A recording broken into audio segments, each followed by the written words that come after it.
From the heart of the Lowcountry, where the moss hangs low and the vibes get weird after dark. It's just Brian and Gina, unfiltered, unhinged, and probably a little too honest for daytime. No script, no guests, just laughs, rants, and whatever else slips out after sunset. Broadcasting from the Coastal Solutions Media Studios in Hardyville, South Carolina. This is Lowcountry Unscripted After Dark. Hey, Lowcountry, what is going on? My name is Brian. Welcome to Lowcountry's Unscripted After Dark edition.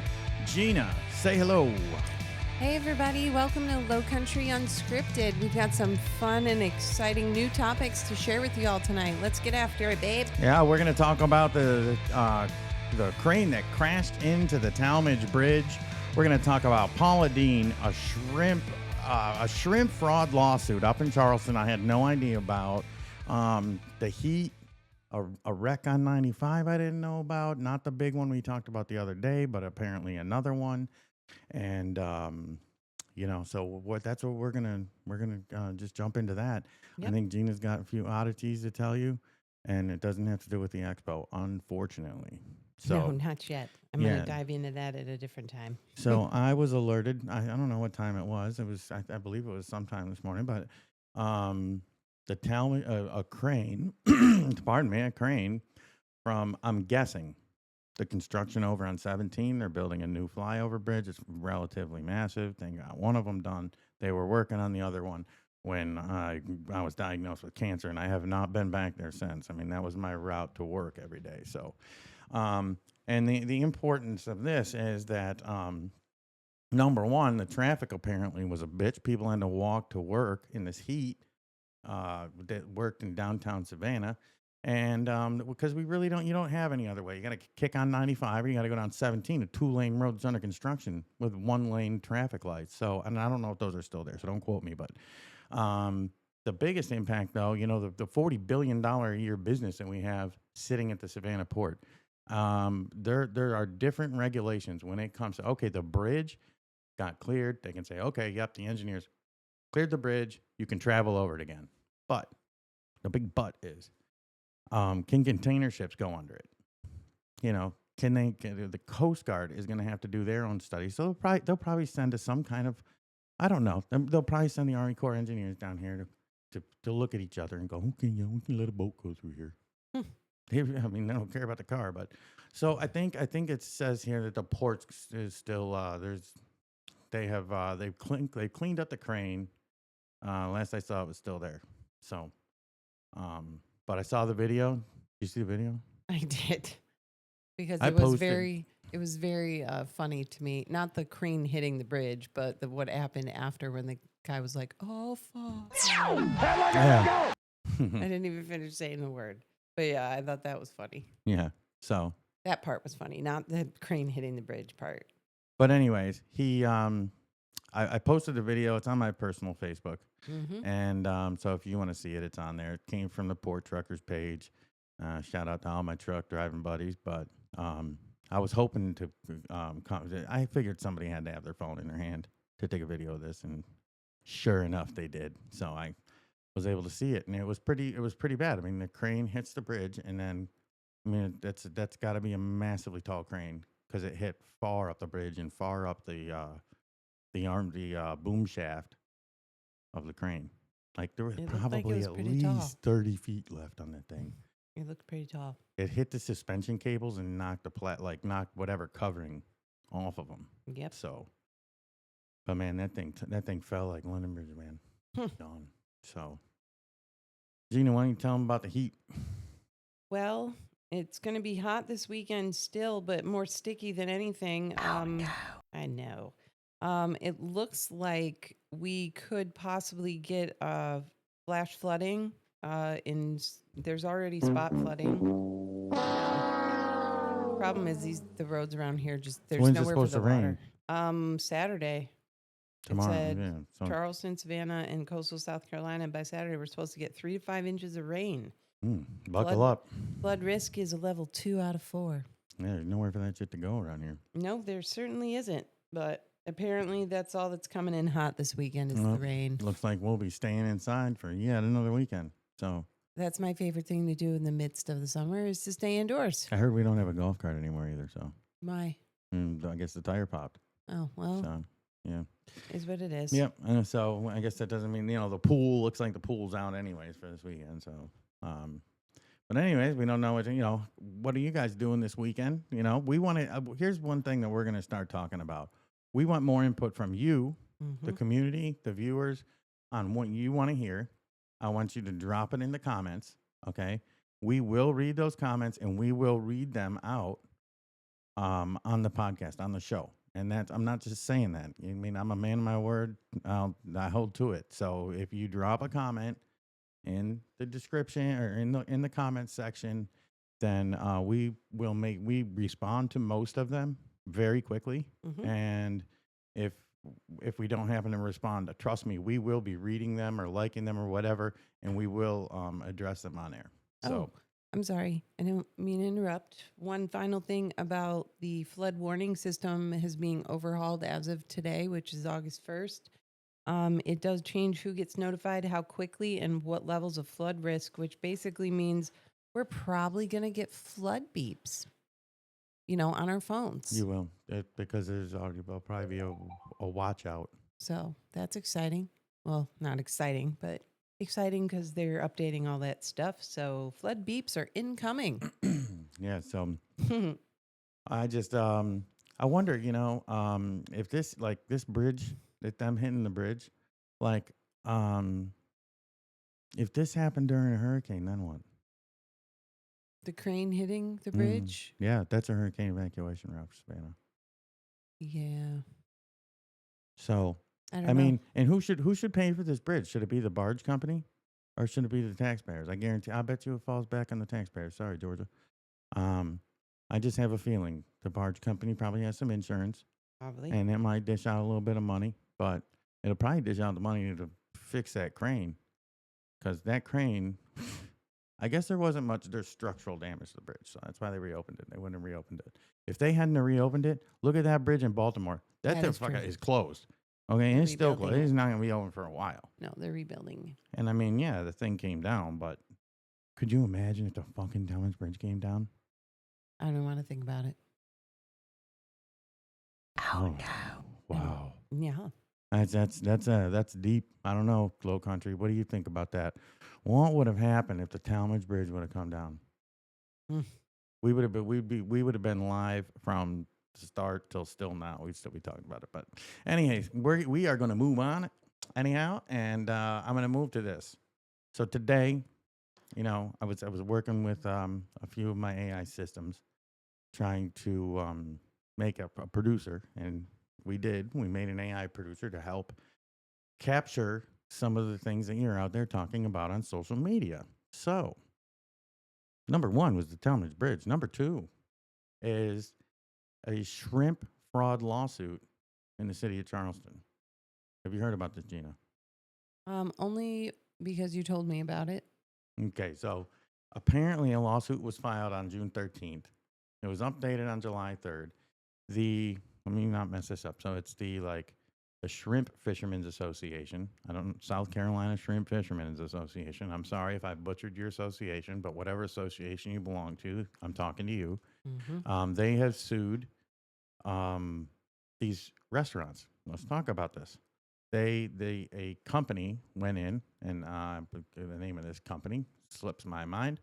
But the bottom line is they went in and they collected 44 restaurants shrimp that they advertise as locally, what are they going to use? Locally wild caught shrimp from the Lowcountry. Out of those 44 restaurants, just four of them were serving locally caught shrimp, and they did DNA testing on these shrimp. I want to know, what do they do? Go over to the Cooper River and grab a shrimp out of there and go let's DNA test it, and then let's head to the restaurant. No, I'm sure they probably got samples and. So the majority of the shrimp that they found that was absolutely fraudulent. Mm-hmm. Fraudulent. It was frozen and it was from Indonesia. Yikes. So frozen, fraudulent, and from Indonesia. And apparently I heard too that these shrimp that are not from our local waters. Now, look, I used to import a lot of shrimp. I mean, shrimp and crab. A lot of what you get does not come from here. But apparently it's not good for you, the stuff that comes from overseas. Some people go to these restaurants for the wild caught local shrimp, and they ain't getting it. So there might be an upcoming lawsuit with the actual restaurant goers, the customers. And so because the news and the Shrimpers Association, South Carolina Shrimpers Association, shout out. Maybe we need to get one of those guys on the show. If you're a shrimper and you're in the business, we want to hear from you. So private message me or something. Get a hold of me. We want you on the show. We want a shrimp boat captain on here because they are a huge, huge part of building this area. We love shrimp. Yeah. And so I'm gonna list off a few of these restaurants. You got to be careful, but I'm gonna list off the ones that the news and the attorneys have called out, so that way we don't get sued. Anyways, Mount Pleasant Seafood, Pages, Okra Grill, and Pearls is a few. And those are apparently some. I've never been to any of those, but apparently they are some pretty well-renowned restaurants there in Charleston. Pretty popular restaurants, I should say. I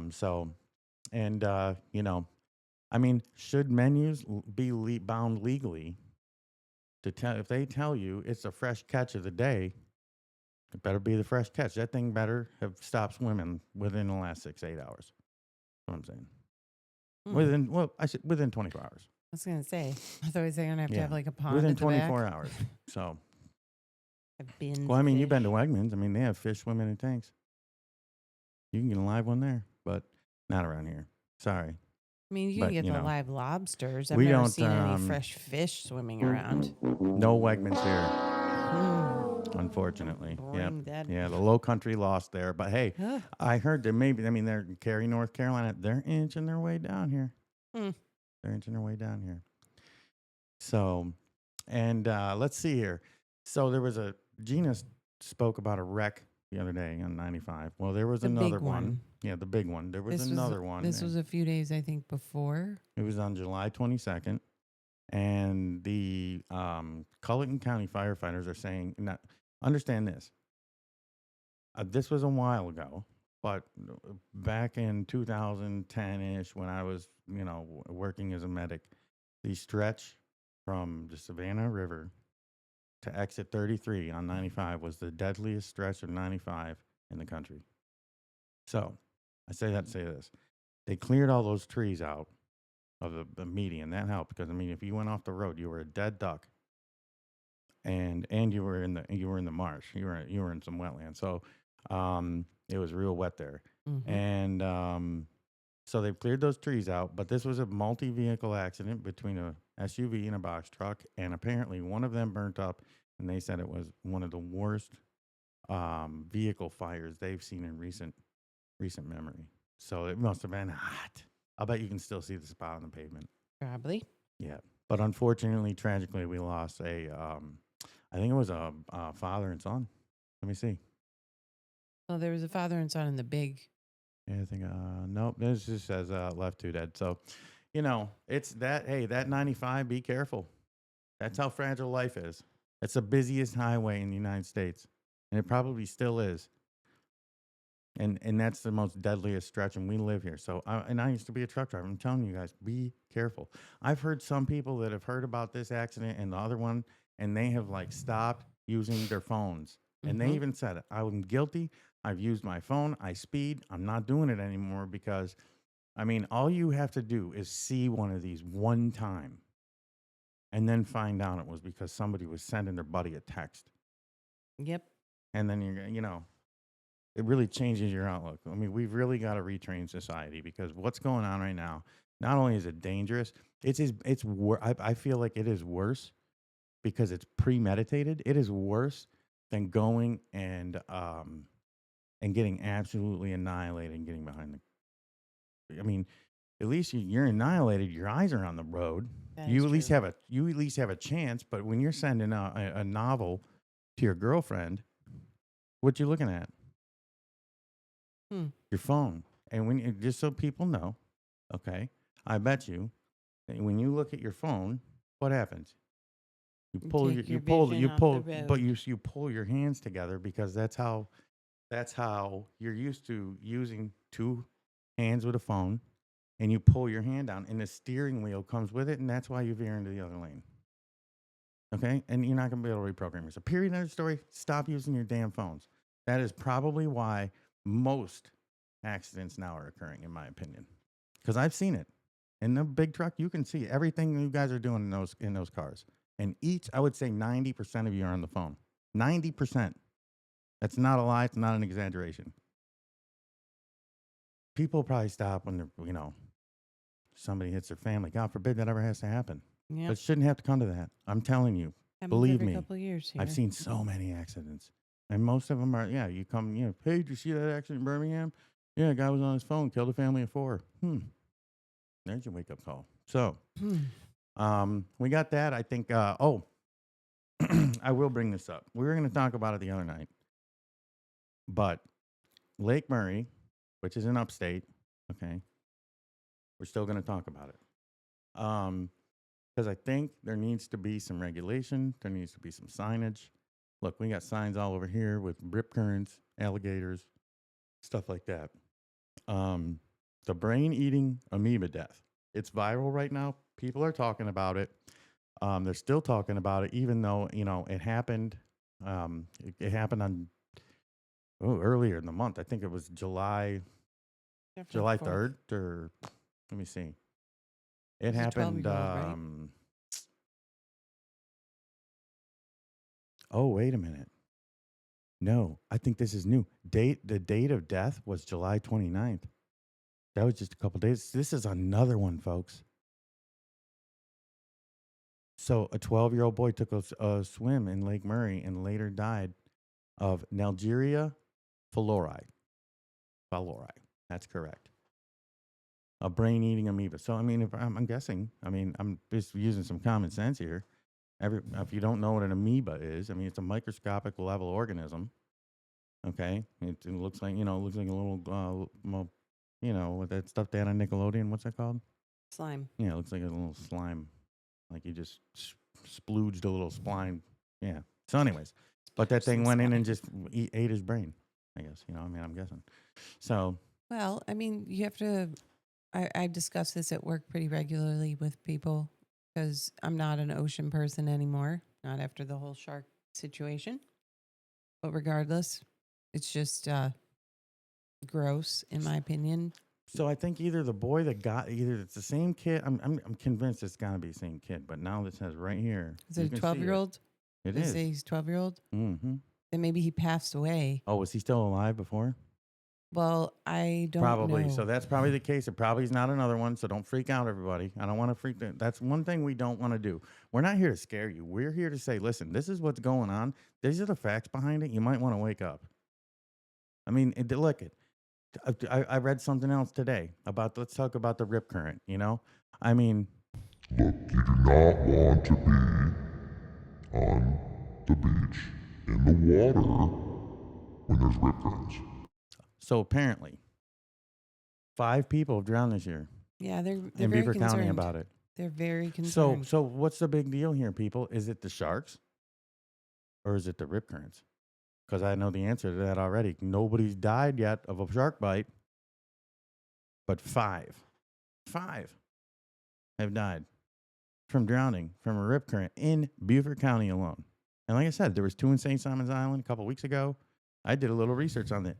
There's over 1,000 people on the East Coast die every year, every season from rip currents on the beaches. 1,000. That means that That's needs multiple to a be day. more safety regulations. There needs to be more education too. And the education is going to go up north because these people come down here. I had somebody tell me our alligators were remote controlled from somebody from Ohio. They just got out of a pond skinny dipping with them. after they got drunk at the Triangle. Yeah. So, and by the way, if you've seen the video of the alligator in Shipyard that came out of the lagoon and chased that fisherman, it was the same lagoon, exact same one.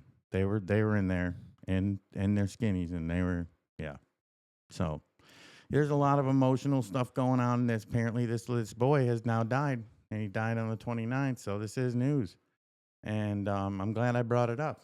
Well, the water temperature has been getting hotter and hotter. Lakes, it's not the same as, in upstate New York where the lakes are a lot deeper and a lot colder. So we they got a don't lot get of as hot. mosquitoes down here, and mosquitoes breed a lot of Gross. bad There's stuff. just a lot of gross I almost stuff. died from a mosquito-borne brain infection. So, I mean, but it's just like, what do we do? Where's the line? I mean, if you live on Lake Murray, and if you do, please drop a line in the comments. I want to hear what you think about what we're talking about, because you live there. We don't. We're just, look, I'm reading the news. I heard about it. I think it's horrible. I can't imagine what somebody goes through like that, because I've gone through something maybe a little similar. But Just have to have more education and more precautions. yeah, People so need to think a little bit more before they're like, oh, yeah, let's go swim. Okay, let's double check that it's okay to swim in it. yeah, and I mean, I don't know how much water. I don't know anything about Lake Murray. It could be. I don't know if they've got if there's a lot of flow, or if I mean, I know that when a lake has some flow to it, it's not going to. It's the stagnant water. Skeeters, everything breeds in it when it's stagnant, warm, and dark. And That's what the you're gonna stuff get. that floats on top of the lake, they used to close that one beach up in upstate New York all the time, Charlotte Beach, for bacteria, because they used to test the water all the time. So where's the testing? They're probably not testing. Oh, I'm sure they've tested it now, but I would imagine that this amoeba is probably the parts per million wise. It's probably a rare. I mean, look I got Eastern equine encephalitis. Mm-hmm. Look that is rare. Let me tell you how this has got to go on, folks. A mosquito has to bite and infect a possum. When the possum takes a dump, the horse has to eat the grass that the possum shit on, and that's how the horses end up getting it. And long story short, my horse was retired. We weren't inoculating him anymore. He wasn't going. He wasn't showing. He wasn't going to receive. Nothing like that. So he's retired. He was 30 some years old. He got shot. He got shot in the head with a stray bullet. I went and cleaned it out. Many gloves on. Well, we exchanged fluids. Boom, encephalitis. Eastern equine encephalitis. They told me I'd be lucky to live days and live without neurological damage. Absolutely unheard of. Here I am. You're looking at it. So Look at you. anyways, the next thing, and Gina and I have been here. As a matter of fact, I think Gina and I went there. Man, I know who we went there with your aunt. With my aunt After Cheryl. after the ghost tour,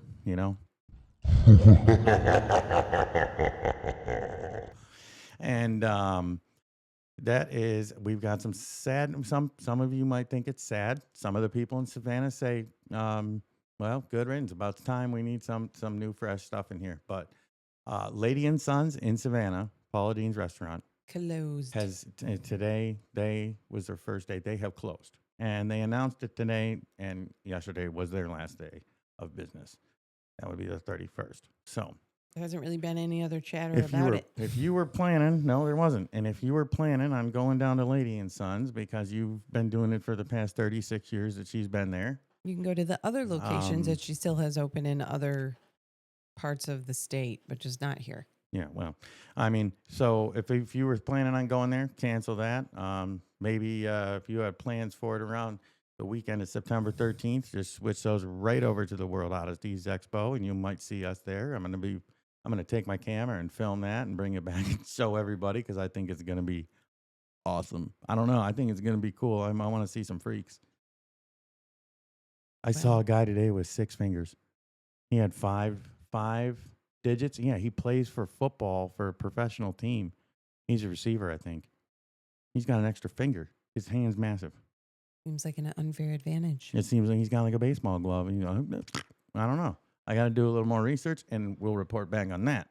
Okay. I want to know, too, drop in the comments, folks. Like, I'm not really big into the loco sports around here. And I knew a buddy of mine used to be. He's not either. He's into MMA. His name's Carlo Perusa. Check him out. He's at Carlo Perusa MMA on YouTube, LinkedIn, or not LinkedIn. Sorry, Instagram, Twitter, YouTube. He is at Carlo Perusa MMA. He interviews. Man, he interviews some stars, some MMA. He's just really good. He's been doing it for years. And I'm sorry, Carlo. That is Dr. Carlo Perusa.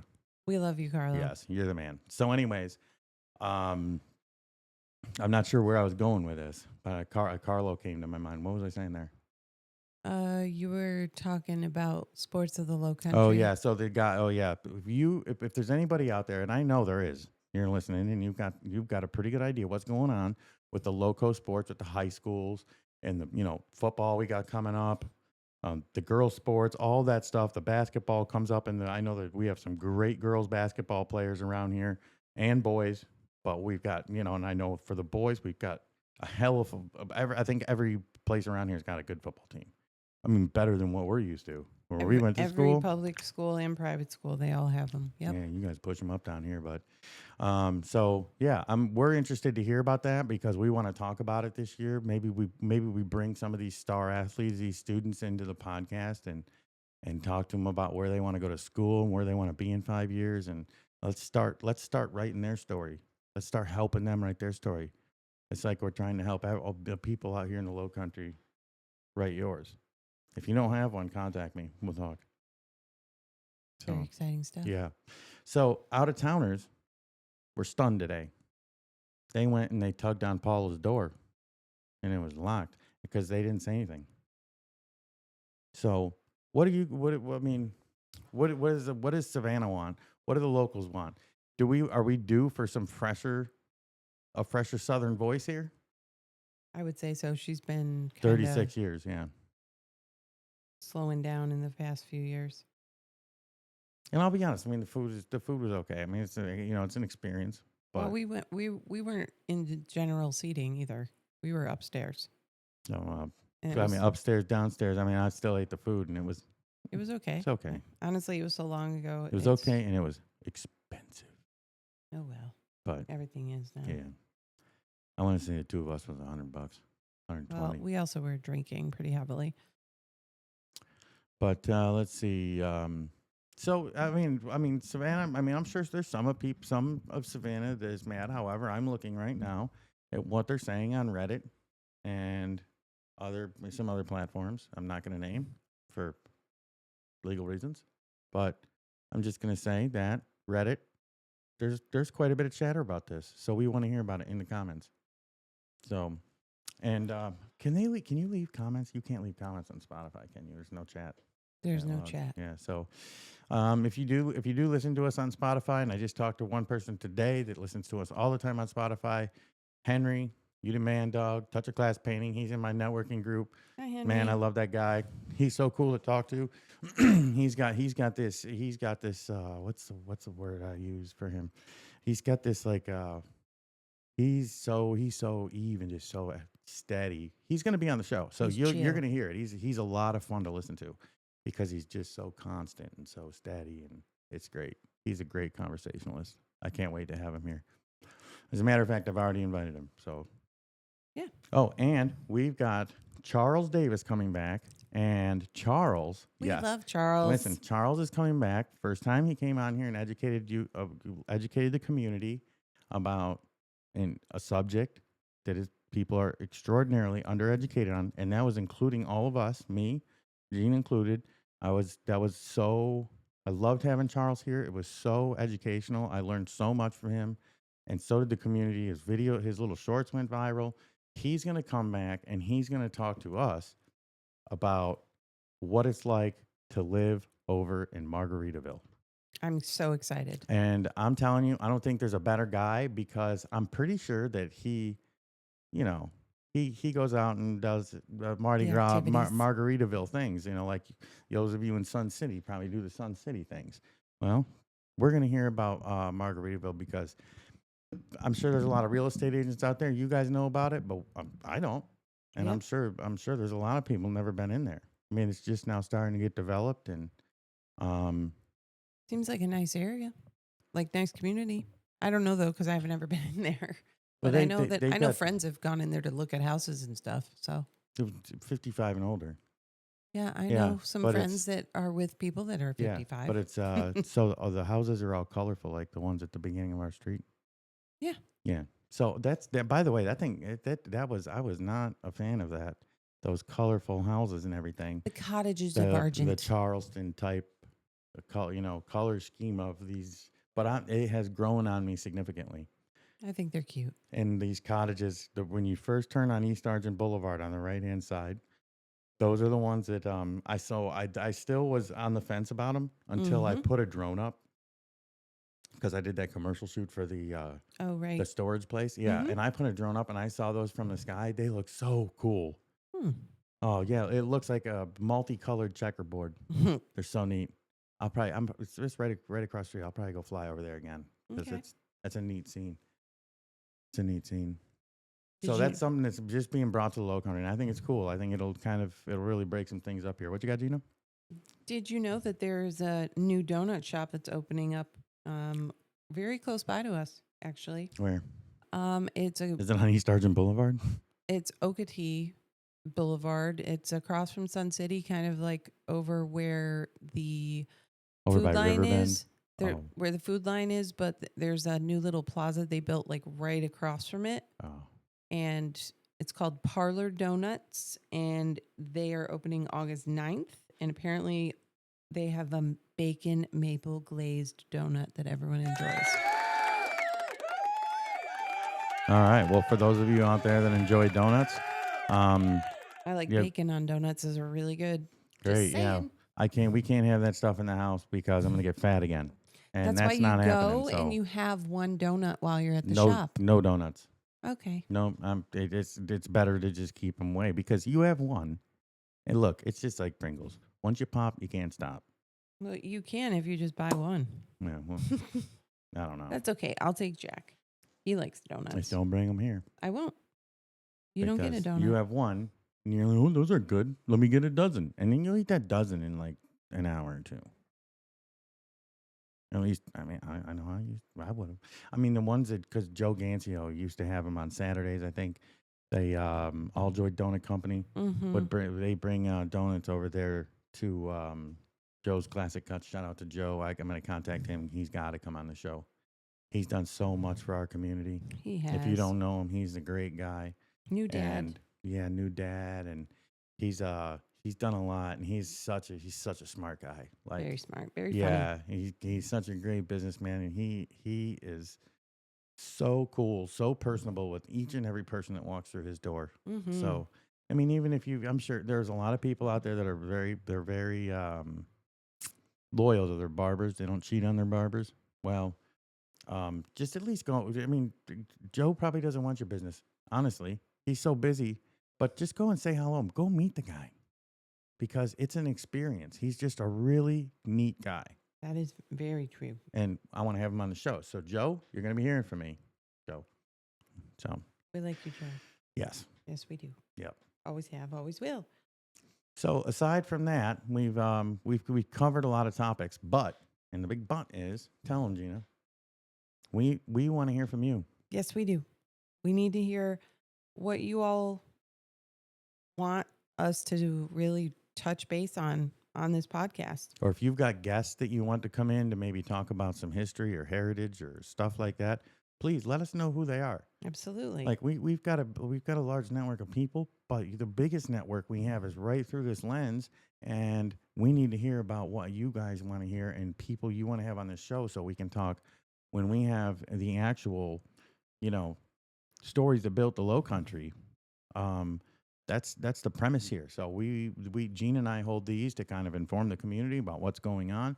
But when we talk Lowcountry Unscripted, stories that built the Lowcountry, powered by Coastal Solutions Media, that's when we have people in this room and they tell us their story. They tell us about them. We get to humanize them, and we get to find out what are they doing here. What are they doing to build the Lowcountry? Well, there's also people that were born, raised here, and that have really cultivated this dirt. We want to hear from them.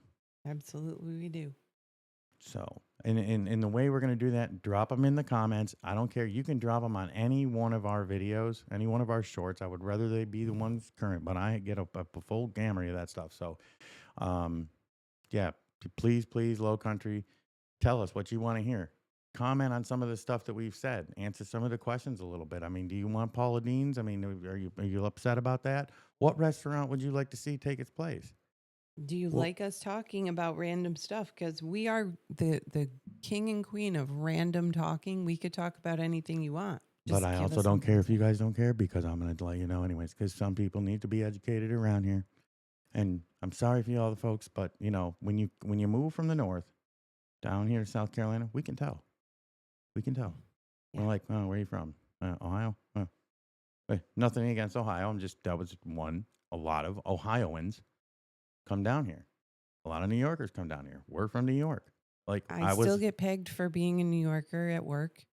I was one of those people. I mean, they don't mind it. They just know.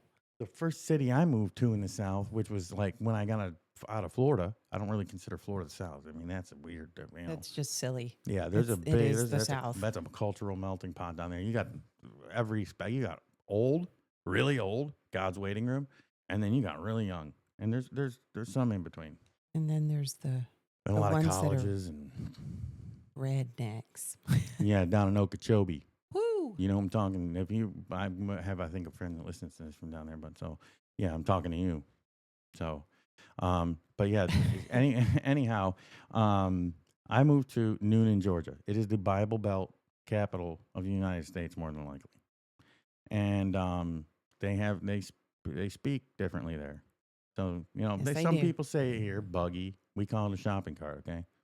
Like a buggy is what a horse pulls. Get yourself a cart. You see that picture behind me?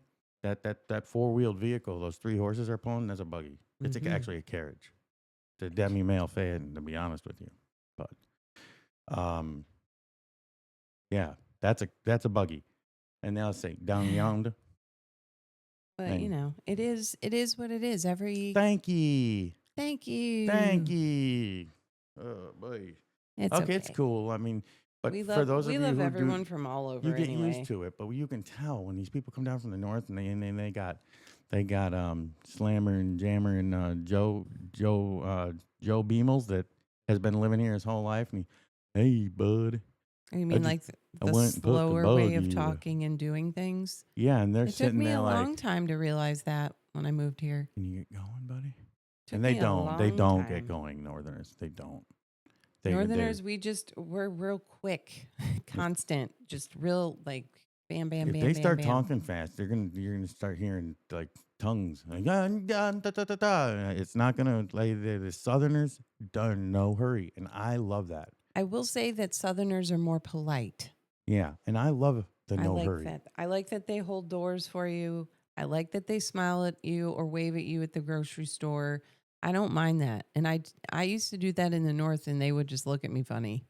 True, so maybe it's better that I'm down here because that's the Southern how I was hospitality raised. way, you know. So, but that was how I was raised anyway. So yeah, but I like the slow pace. Like you guys, I mean, look at for those of you, no offense, but if you're workers, okay, the guys up north run circles around you, and I know it's hot and it's a little nicer up there, but we just we operate a little quicker stammer than what happens down here. But I love this pace here. Slow is smooth, smooth is fast, and that's my motto. So, and that's what's going on here, and I love it. Totes. If you want to talk slow to me, talk slow to me. I got all day. You're like the sloth from Zootopia. Yeah, I got all day. So, anyhow, I think that's about it. You know, guys, we're so excited to do these shows for you. You know, thank you for all of your participation. I still don't get a voice. I can give you one. I can give you one right now. No, kick yourself. I can make my own voices because I do voices. It's okay, though. I promise. She says she does voices. And then she doesn't do the voice. Well, you know. So, all right. Well, Low Country, we are going to go ahead and give you you know what this music means. That means that we're going to wrap it up.